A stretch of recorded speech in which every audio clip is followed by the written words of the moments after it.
Heyo, and welcome to another episode. Good start, strong start.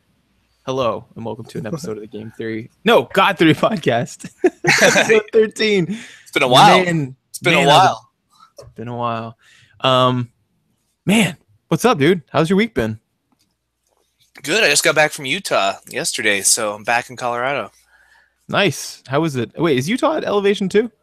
It's not as high as Colorado, but it's a little higher than what you're used to down the swamplands of Mississippi.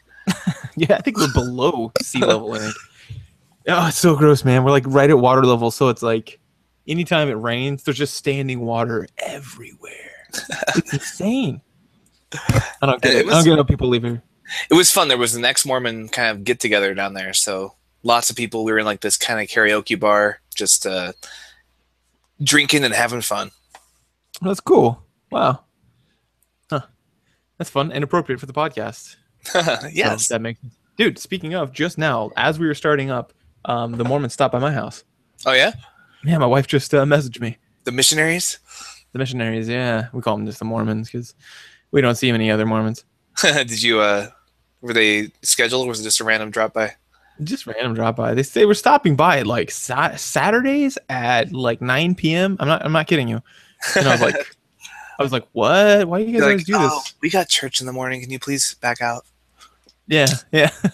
Yeah. So it was just weird. And so eventually I was just like, can you come by like literally any other time? Like my kids are in bed, so I have to like stand out here on the porch. It's awkward. So yeah, I think they're just trying to find a new time, and so they just stopped by like weird random times. But anyway, yeah. So overall, my week's been pretty good, man. I went to Cancun. And then I came back, and now I'm crazy tan. Nice. So, it's always a benefit, I suppose, unless you're looking at leukemia. Leukemia, the blood-borne disease? Yes. No. Sorry. The skin cancer. Yeah, skin cancer. Yeah, I know. Someday I might get it, but it's very treatable. So I just, I risk when I can. I don't smoke. America's got great health care, so you should be fine no matter what. Yeah, I'll be covered. Don't worry about it. I got the VA. He's awesome. They'll see you about 3 weeks after you die from untreated skin cancer. Oh my gosh, I know. I'm trying to get in there to do literally anything. It's such a nightmare. Oh my gosh. Plus, apparently you're not privy to your own information. One time they're like, hey, not one time. This happens literally every time. You change a doctor, do anything different. They just draw all the blood. They just draw tons of blood, which is cool because you're like, oh yeah, I mean, free checkup. Like, that's great. You just get everything checked out. But you don't get to see that stuff. They're just like, thanks. And I'm like, well, what do I do now? And they're like, nothing. I'm like, well, but when do I get the results? And they're like, no, your physician gets the results. I'm like, well, when is he going to send them to me? And they're like, oh, you can attempt to contact him through our online service called My Healthy Vet. And I was like, yeah, the messages were disabled on there like 6 months ago, and they never got re-enabled. It said overnight, but still not there. And they're like, yeah, but that's how you do it. And I'm like, but I can't. And they're like, no, I guess not. I'm like, what the really? They're like, yeah, it's tough. You could stop by, but you have to have an appointment. Oh, how to make an appointment? Can I make it here? No, you got to call his fancy number. Oh, okay. Do I get to talk to anyone? No. Really? It's just an automated service? Yeah. Does it work? No. Oh. Sounds like pretty weird. Essentially, what you're saying is it's not the best healthcare you've ever heard of? No, it's probably not. I just go to doctors around here and pay for it. That's how bad it is. But anyway, this isn't about that. So, yeah, we are back. We missed a week last week because of Cancun and Colorado and Utah and just travel. But I had an interesting conversation at this ex-Mormon party, and I came to the realization that Mormon theology and Christianity makes sense under a certain premise. You have to assume that the fall of Lucifer, this war in heaven where he was cast out, actually Satan won that, and he's God now. What? Yeah. So he's God. Real God is cast out, and Satan's he didn't tell anybody. He's just like, yeah, guys, I'm God. Keep worshiping me. And we're like, okay. But he's just pretending, man. He's the devil. Wait. So So what properties does he have? Is he like the father of lies or whatever? Well, he's just an all-powerful being who's evil. Okay. I think I can get behind this. A malevolent one? Yeah, like a malevolent. Like the Old Testament makes so much more sense, where he's like, hey, make sure you rape and murder everybody and commit genocide. We're like, I don't know, God, that's weird. He's like, no, just do it. Trust me, I'm God. And then he's like, "Hey, Abraham, go ahead and kill your son." That's pretty fucked up, man. Yeah, I'm just playing with you, dickhole. I can't believe you're totally gonna do that. You were gonna do that? And then he gets super pissed and just murders everybody on Earth. Yeah. It's Satan. Okay. Satan God. And then look at how his followers treat people now. Like Satan's all about like taking away people's freedom and like making them forced to do things, you know, like taking away agency. Well, what's religion all about? Proposition 8, gay marriage, marijuana. Like it's all about taking away your freedom of choice. That's Satan God's plan, man. Yeah. Plus, he like milks people's money, and like people who are religious statistically have less money. Mm-hmm. So I guess it's true. It's preying on the weak. Yeah, I was an atheist because I was like, "There's no way a loving God would do that." And I was like, "Wait a minute, what if it's just Satan and he's been pulling our chain the whole time?" Mad respect. Well played, Satan God. Well played, Satan God. You really pulling over. That's why the Crusades happened. It makes sense. No, that makes sense. That's like my analogy. Or I think I've already talked about this on the podcast, haven't I? The one about the we're just watching a baby burn and like just not doing anything about it. Mm-hmm. Yeah. So like that is like the most evil thing. And there are like so few, like occasionally a human will run in and like save a baby, but there are 0 occurrences of a baby floating out of a burning apartment. So it kind of makes me think that, you know, maybe these freak fires, maybe it's just boredom, you know? Yeah. Sometimes Satan God gets bored. Yeah. Yeah. And we do know, but that's weird though, because the people who follow him typically, at least statistically, have worse lives. You'd think he'd be like, I don't know. No, yeah, that's like the big joke. He's like, "Fuck you guys." He's pulling pranks on people, and then maybe that's why he like won't let people have premarital sex and stuff, or like any kind of weird sex, because he's just like nah, man, that's all for me. I want to be the only guy doing that. Yeah, he's just going crazy up there. It just makes so much more sense. I'm a theist again. That would be a really cool video game, actually. I don't know if you ever played Castlevania Lords of Shadow, where you fight Lucifer. Yeah. At the end, and you like, there's all these realizations that are had. But that would have been a cool one if he's like, just kidding, I actually won a long time ago. That's there's actually a play. I forget the name of it, but the concept is it's God and Satan having a conversation, like just sitting at a table talking, but they don't tell you which character is which, and it's unclear because just from the way the conversation goes.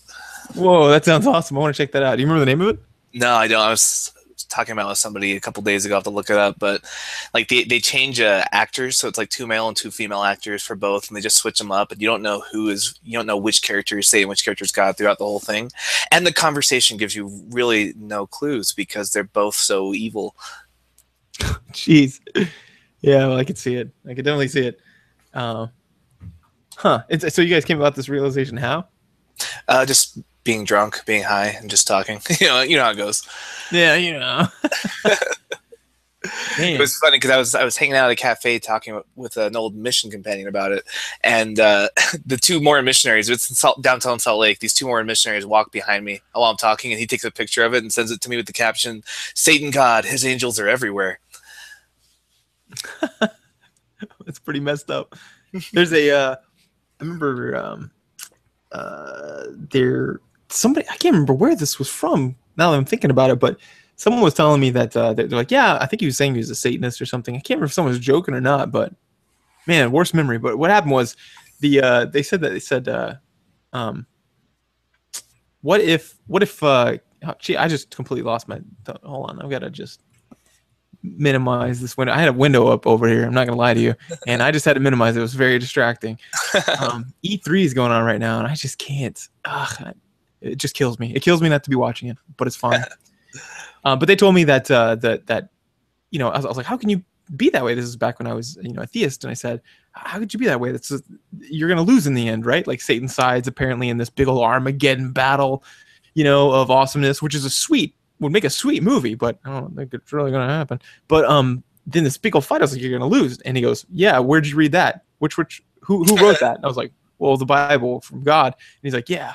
Then why is he so obsessed? Why is he worried about it? If it's just something he's just gonna knock out, why doesn't he just do it? I think he knows he's gonna lose, so he's trying to like bolster forces and get people on his side. He's like heavily recruiting, right? People going door to door trying to build up so they'll have a chance.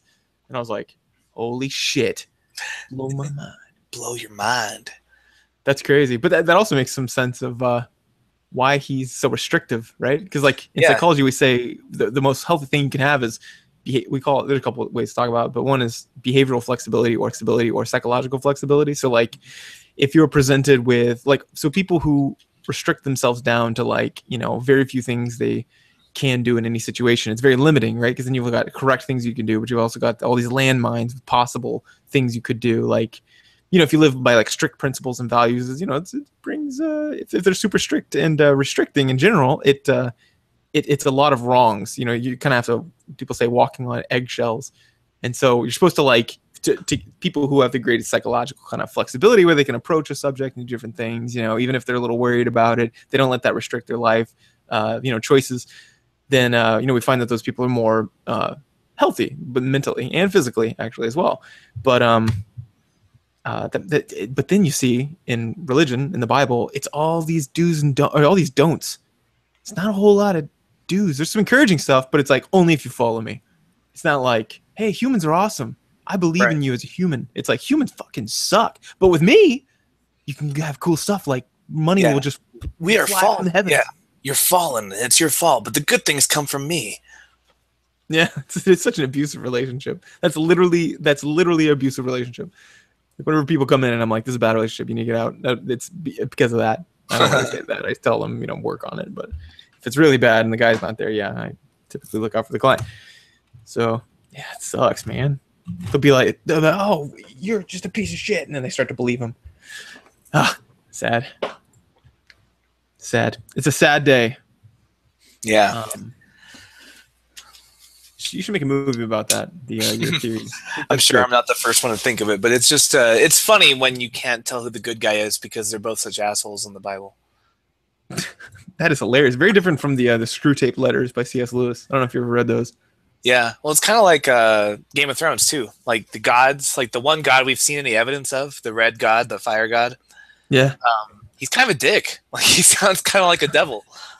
Yeah, he does. He seems pretty crazy. But his priestesses, he knows how to sell a religion. It's not these like Mormon like like comb over boys. It's like this really like intriguing lady who's attractive, who spawns horrible shadow people when you have sex with them. Awesome. Yeah. So very very good. Yeah. These are the things that I want in a mate. So this week you found a study on science versus religion debates. Yeah, there's something that I'm kind of moving into in my research interest, and it's like how to spread ideas, right? Like, because we've got this like this podcast and the other podcast and a couple things like that, and I've just realized that more people listen to me there than in any of academia. And there's like a handful of scientists that I discuss topics with and stuff, but like however many thousand a week? No, it doesn't happen. That happens here. And then you see people like someone retweets, some scientist comes out with a study, puts it on his Twitter. If he even has Twitter, most don't. But one in particular I'm thinking of, he put this study on his Twitter, and then it was retweeted by, I'm trying to remember, I think it was Felicia Day or someone who's big in like, some circles. She retweets it, and then this guy gets just blown up, right, on Twitter and stuff. And I was like, why is it that science can't reach the people? We have this huge bottleneck. So I've been really looking into that, like dissemination of information and stuff. So this was an article that kind of popped up along those lines, and it was let me go ahead and preface it. It was published in the Journal of Public Understanding of Science. So a lot of our listeners, I think, will be interested in that kind of thing. Yeah, this was Christopher Shadle. Is that how you pronounce it? And I are the researchers, and they are out of the West Virginia University and Rice University. Mm-hmm. Yeah. So they were basically wondering, like, about this religion and science debates too. I mean, these things are really taken off with the internet and everything else. These debates are happening more often. Plus, like the famous debates. I mean, did people have these like 20 years ago? Did like Carl Sagan like debate someone? Christopher Hitchens used to do them a lot, like 10 years ago. 10, yeah. What about before that? I don't know. It was a little before my time, before I was really following this stuff. But you're only 10 years old? Yeah, I'm only 10 years old. No, I wasn't following religion when I was 10 years old, though. Yeah, I kind of feel like it's like a modern thing, these debates, science versus religion. So Well, I what's don't know. interesting is we have these debates and we say it's not to change the mind of the person you're debating, it's to change the minds of the audience. But what these people are looking at is how effective are these public figures in, challenging the cognitive formation of boundaries? Like how effective are they at changing the way people think about things, like challenging their perceptions, changing minds, essentially. Yeah, and this kind of stuff. Remember, we talked about how there's like a dearth of these kinds of studies in psychology in general. So I was very interested in seeing this. But it's really scratching the surface kind of stuff. Science is like a plotting brick by brick building of a empire, right? So this is just the first little piece of it. But you want to jump into it? Sure. So they look at two public figures, like two scientists who debate, and one of them is Richard Dawkins, who's an evolutionary biologist and kind of a British outspoken atheist who tends to be very polarizing in the movement. Mm-hmm. The other one is Francis Collins, who is a Christian geneticist from the U.S. National Institute of Health.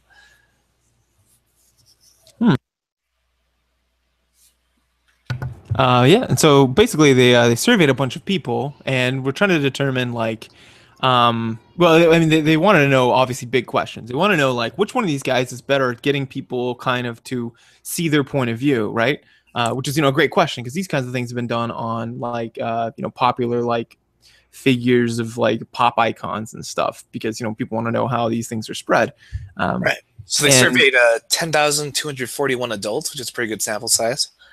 Yeah, definitely. And so the study asked half of the respondents if they had heard of Richard Dawkins, while the other half was asked the same question regarding Collins. So that's two of its groups. Some of the respondents who had not previously heard of Dawkins or Collins received a description of their respective scientists. So really, they were isolating it down to say like, if you hadn't heard of them, if we give you a quick little blurb about them, which one do you think would be well, actually, not more likely to listen to? Their actual specific question was. They gave them a follow-up survey. So it goes like this. The survey said... Let's read the descriptions they received, too, just so we see what they went in knowing. Okay, yeah. So Collins was described as Dr. Francis Collins is a geneticist who has directed the Human Genome Project and the National Institute of Health. He is also an outspoken Christian who has said that God is capable of performing miracles and that religion and science are entirely compatible. Yeah. So kind of like this minority view, but definitely an esteemed figure, right? He's one of these 2% of scientists that believes this kind of thing. Right. The second one is the description of Dawkins, which he's more in line with the average scientist, but he's also a little more, like you said, polarizing. He's very opinionated. Mm-hmm. It says, Dr. Richard Dawkins is an evolutionary biologist and an emeritus fellow at Oxford University. Dr. Dawkins is also an outspoken atheist who has said that the existence of God and miracles is, quote, very improbable, end quote, and that religion and science are in conflict with each other. So you get this little preference, little prep to who these people are, right? And then they're immediately given a survey afterwards. The survey said, for me, this is a quote, for me personally, my understanding of science and religion can be described as a relationship of, 1, conflict. I consider myself to be on the side of religion. 2, conflict. I consider myself to be on the side of science. 3, independence. They refer to different aspects of reality. Or 4, collaboration. Each can be used to help support the other. So there's your 4, that's your dependent variable, the thing you're measuring to determine how the manipulation of the blurb right. would change those. And going into it, they found that 21% of people of the respondents knew who Dawkins was or were familiar with him, while only 4% of the people knew who Collins was. Yeah, which is probably similar. I think that's pretty representative. Well, what was interesting is that when they took it and then they read the Dawkins, because they were first asked the question, then they read the biography, and then they read a short biography of Dawkins, then they were asked again to see if there was any change. And those people the people who read the Dawkins biography did not really change their point of view. However, the biography of Collins did impact the response views. Specifically, when they read Collins' biography, they shifted them towards a collaborative view of science and religion. Yeah, which is, I don't know. How did you feel about those results? It was kind of a yawn to me. Like, essentially, it's just like, in other words, people prefer comforting lies to uncomfortable truths kind of situation, where it's like, I know science is real because we see it. I also like God, if only there was some way I could do both. And then they read the Collins and they're like, oh, I can do both. It just might not have occurred to some people that, it's a surprising view. So as soon as they see it, they're like, wait, I can have my cake and eat it too? I can have my mythology and my cell phone technology? Yeah. Yeah, that's exactly how I felt. I kind of saw this like what happens when you show any participant anything that causes cognitive dissonance, right? That's this idea of two competing thoughts that supposedly supposedly, is it supposedly or supposedly? Supposedly. Is it? Okay, wow. I don't know which one I was going to say, but supposedly. It supposedly changes your point of view. Oh wait, what was I saying? Oh yeah. So I think, what you're supposed to do is feel compelled to either behave differently or change one of these two competing thoughts. As it turns out, it's way more complicated than that, and there are plenty of people who can just shove that down. And then there's a certain variable called need for cognition, where if you have that, people range on the spectrum from low need for cognition to high need for cognition. And if you have a high need for cognition, it's sort of it acts as a moderator for this kind of cognitive dissonance, whether you do need to do it or not. Some people are perfectly fine, just sitting on their couch, drinking a beer, and then they're like, well, what do you know? The Green Bay Packers are my favorite team. They're the best team in the NFL, and they just lost the Super Bowl. Anyway, and they just walk off. Like, it doesn't, there's no competing thought there. They still believe the Green Bay Packers are the best in the world, even though they just lost. Other people kind of need to parse it out. They go, wait, Green Bay Packers are my favorite team. All those thinking football players or football watchers. Actually, there are. I'm just kidding. But and they say, what happened? Huh? It must have been the refs. And then they come up with a story or a reason why their original thought was still okay. And they really don't have to, because that it saves us energy. We don't have to rethink an entire way of paradigm. Yeah, and then thinking about why we even got here in the first place and trying to learn a lesson from that. So it comes from like these a collection of theories called cognitive miser, which is kind of just what it sounds like. Cognitive meaning thinking, and miser being kind of like a lazy person. The brain is, reserves as much energy as it can by taking as many shortcuts as it can. And this is one of these kind of really nefarious ones. Yeah. And so, I think just like we said, because people didn't know who Collins was, they might not have been aware that like a well-known scientist was also a Christian, that was an option, Mm-hmm. Like they might not have ever conceived of science not being in conflict with religion. So the existence of Collins might actually be enough to sway people to compatibility. Yeah, like I definitely consider one of these things going on. I think it's one of these situations where, it's like if you said, what's a good like cultural myth that's pretty widely accepted? What's a good example of this? If you play outside in the rain without a jacket, you'll get sick.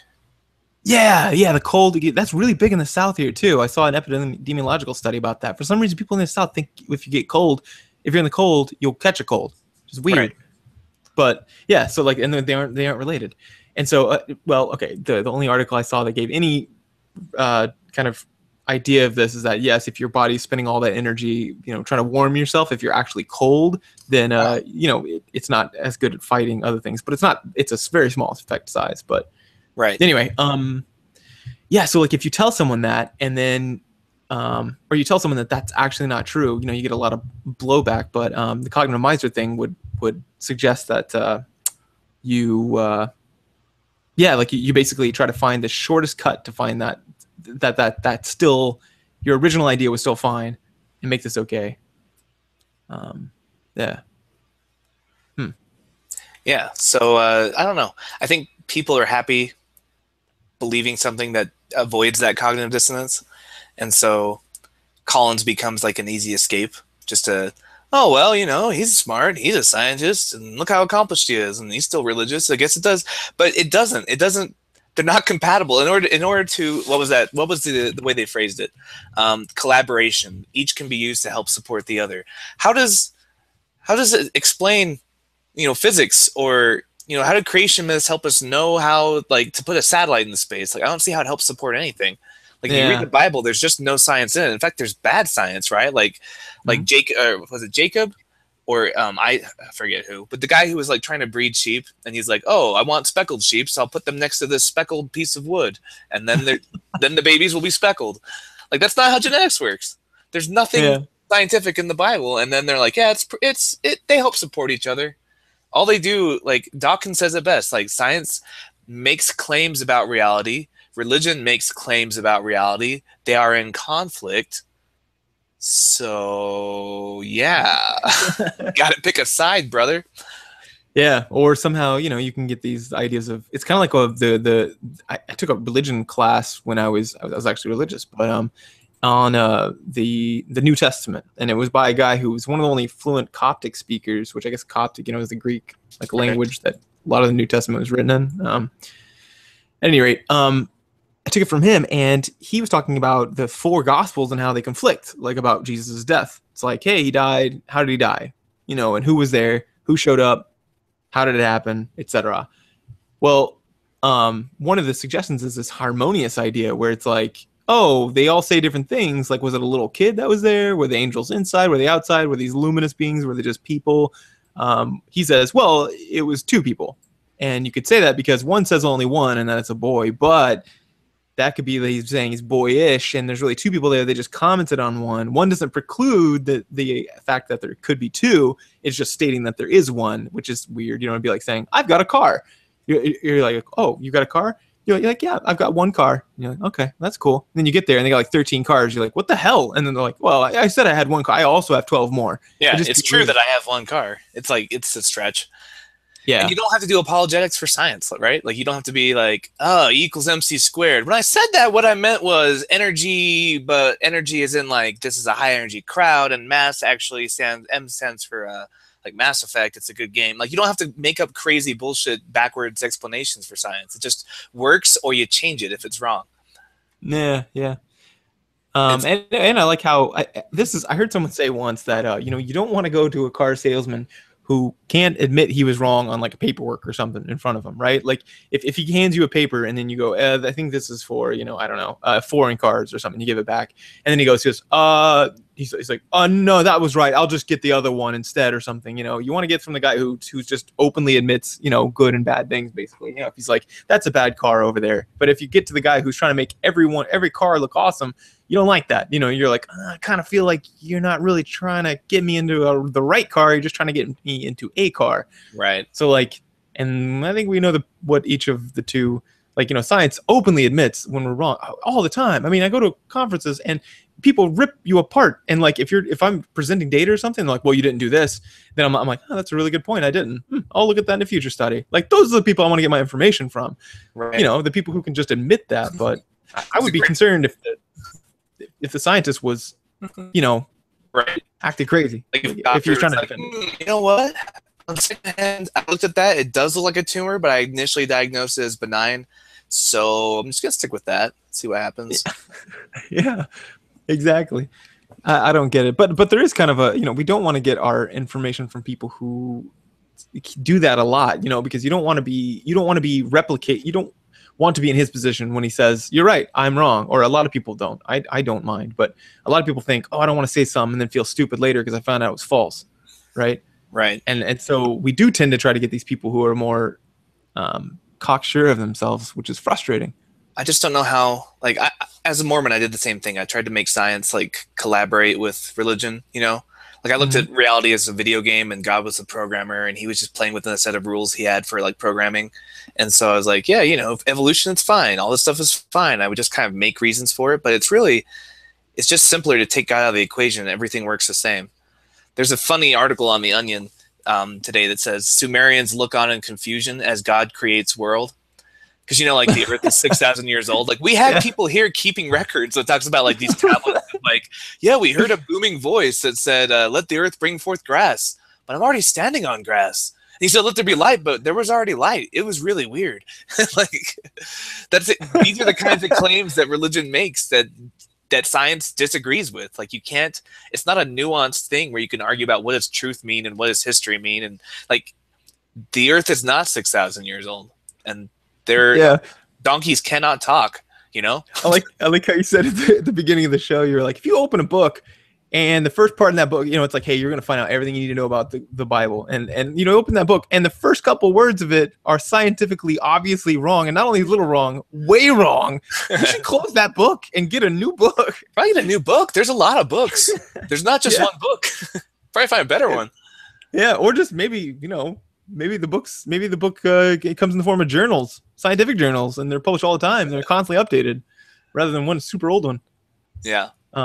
Dude, there is a weird thing though. Okay, so they I don't know if you've heard about this, but in dinosaurs, they've been able to extract some DNA and whatnot, from like they found like traces of blood. I think it was. Here, I'll have to find the article, but it's like this idea of soft tissue um, coming from these fossils, and so I wanted to look into that because I have a lot of like, we've got religious family members or in-laws and things who like to point this out and say, look, this overthrows all of science, and no, I don't want to publish it though and make millions. Instead, I'm just going to hold this theory to myself and tell other people who already think like me. It's the secret doctors don't want you to know.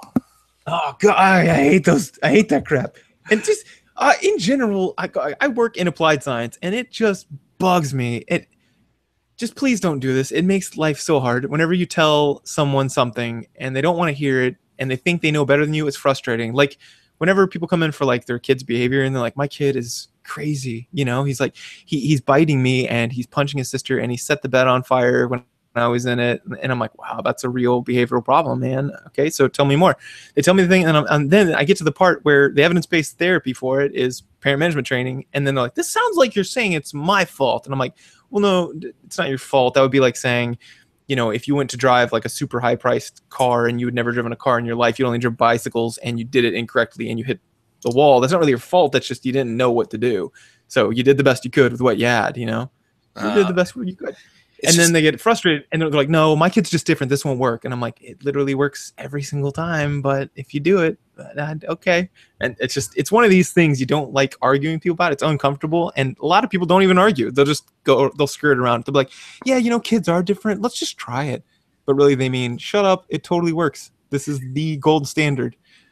I don't know. If science was not in conflict with religion, we wouldn't have people like Justice Scalia saying the things he says. Did you hear about his little commencement speech or graduation speech from last Thursday? No. What was it? Class of 2015, you should not leave Stone Ridge High School thinking that you face challenges that are at all, in any important sense, unprecedented. Humanity has been around for at least some 5,000 years or so, and I doubt that the basic challenges as confronted are any worse now, or alas, even much different from what they ever were. Okay. 5,000 years ago. That's how long humanity's been around, at least 5,000 years or so. I wonder how he defines 5,000 or like humanity. I mean, like I don't know. There's been Homo sapiens for like 100,000 years. Yeah, I was gonna say. We have cave paintings in France. You've seen those paintings, right? Those cave paintings, 50,000-year-old cave paintings. Like this is science and religion saying opposite things, and also like the same problems now as they had 5,000 years ago. Like people are dying of like gum infections now that are or wondering about whether they're going to get eaten by a warlord. Like, I don't think the people in Maryland have the same problems that they had 5,000 years ago. Yeah. Like, he's just wrong on every way you could have been wrong on that. You said that was a justice? Yeah, no, it's Justice Scalia, a Supreme Court justice, one of the most powerful men in the country. This is crazy. I can't, like, I've just now, okay, so I guess as it was a useful thing for me to think when I was growing up that people that are running the country and doing important things are like, smart and well read and like, generally, I don't know what they're talking about. But like ever since I've seen these judges do things that are wildly, they know it's a failing case, but they say it anyway. They're like, yeah, we're not going to do the whole gay marriage thing in our state. We're just going to not recognize them. That it's going to happen. Like there's no question, because you see state after state slowly turning the cogs and getting in line. And they say things like, oh, it's unconstitutional to marry our kids or to marry a man and a man or a woman and a woman or something. I'm like, it absolutely is not. There is nothing. What? I don't know. Or like the people constantly doing stuff like that time of year in December. What's going to be the things that judges keep doing wrong? Putting up freaking or citing on the side of putting up those little manger scenes on public property, right? They've one fall after another. I swear it's like every couple weeks you hear of a new judge ruling that was totally legit and totally cool and then getting owned by the ACLU or the Freedom from Religion Foundation or whoever. I don't get it. They're just, and lawmakers, people in Congress are just alarmed. Yeah, no, like Santorum, who thinks like he's more qualified than Pope Francis to talk about climate change because he's a politician. he was like, he's not a science. He should leave science to the scientists. And then he's like, but you know, I have opinions on climate change. And they're important enough to discuss them here in a public forum. In other words, I'm going to say this, and you should believe me. Yeah, it's like, yeah, no, Pope Francis needs to shut the fuck up about science, but he's right. He doesn't have credentials, but he's right. Like, unlike you, Santorum. I mean, he does have like I think a bachelor's degree in chemistry. Pope Francis does, but like Santorum's obviously wrong. I don't get. And this is another example of religion and science being at odds, because Santorum's using I don't know. It's a vague thing to say, right? Like religion, which religion? Because most religions are at odds with science. Christian Scientists are at odds with science. Yeah, science in the name. Scientology is at odds with science. And that's a frustrating thing. Is a term called science means a lot of things, right? When we say that word, science is both a process, it's a body of knowledge, it's an active process, it's a passive process. It's a subject. It's a subject of study, and even that, it's like, we compartmentalize things because we like it that way. We like we like bookends to our bookshelves, but it all melds together. Like, for example, if someone comes in and has early onset dementia into the clinic, do I send him to a neurologist, a neuroscientist? Do I send him to a cognitive psychologist? Do I send him to a biology is a science? Is biologist? Is psychology a science? Is social science a science? Like, no, it's the blur. Psychology. I'm just kidding. Just my opinions. If you go to sociology journals, just read those, and then, because people are like, hey, it's a social science when they talk about sociology, and I'm like, oh yeah, science is a weird word, so maybe it is. I mean, technically philosophy is a science because they have hypotheses and then they test them with quote unquote thought experiments. So I mean, you could call it a science, but it's not considered a science in most places. So let's answer that question just by qualitative research. Let's just read a journal in sociology, look at data, and then the collection methods, and then look at any other science like biology, psychology, not sociology, neuroscience and stuff, and you'll probably see a little different quality, at least in my experience. So maybe, but anyway, that's a side point. But science in general, I get people like, religion and science are in conflict. Like, there might be exceptions, but overall, really, shouldn't the conversation be this? Reality is at conflict with religion, because when they say science, it sounds. You think of these people in white lab coats, like hand wringing, being like, "I can't wait to get rid of the Bibles." That's not happening. It's really just people going, "Hey, I wonder about these rocks," and they're like, "Oh, they're super old," and religion's like, "Oh, nope, we already know that they're not super old." And so this guy's like, "Oh, well, okay, well, I'll test it again. Let's see." Like, okay, I guess it's still super old. And then they're like, "Yeah, I'm going to call you science, and I'm going to get frustrated with you." And you're like, "That's not really an option." No, it's like when Neil deGrasse Tyson rebooted Cosmos, and people got super pissed on that, like the second or third episode that talked about human evolution.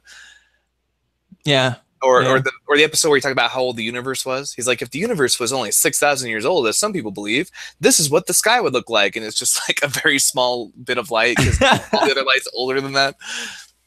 Here's what I don't understand is like you can't get mad at a person or a process.